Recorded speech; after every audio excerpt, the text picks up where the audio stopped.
Okay, so I have with me two balloons. One is filled with air and one is filled with sulfur hexafluoride. Air, sulfur hexafluoride. Air has the density that we're all used to dealing with because it is what we breathe, it's what surrounds us, it's what fills our lungs. This is sulfur hexafluoride, and it is much, much more dense than air. So if I were to drop both of these, I'll back up a little bit. If I drop both of these at the same time, this one, the more dense one, is going to drop at a much faster rate. Watch.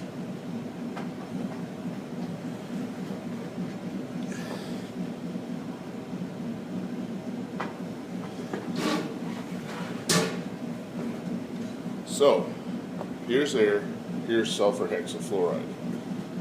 Sulfur hexafluoride is much more dense than the air around us, and when our vocal cords work, they work by vibrating, and they vibrate at a certain frequency that will sort of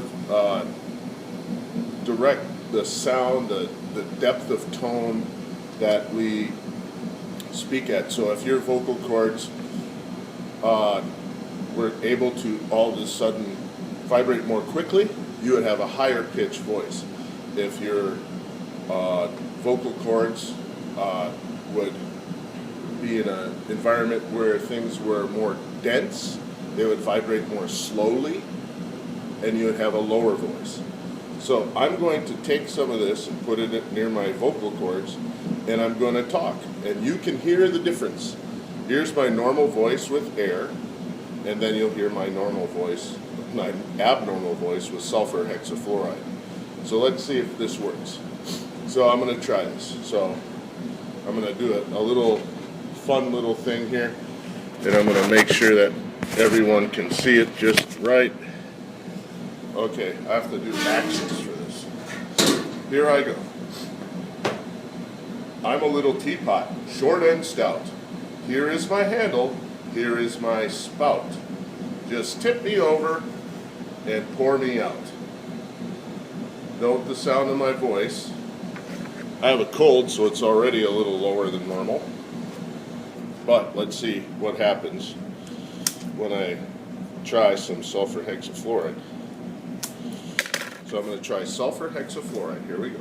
Take one. I'm a little teapot, short and stout. Here is my handle and here is my spout. Just tip me over and pour me out. So do you hear the difference? So I get that stuff out of my throat, and then it comes back to normal. So there you go. Sulfur hexafluoride. It's pretty cool stuff. Oh, P.S.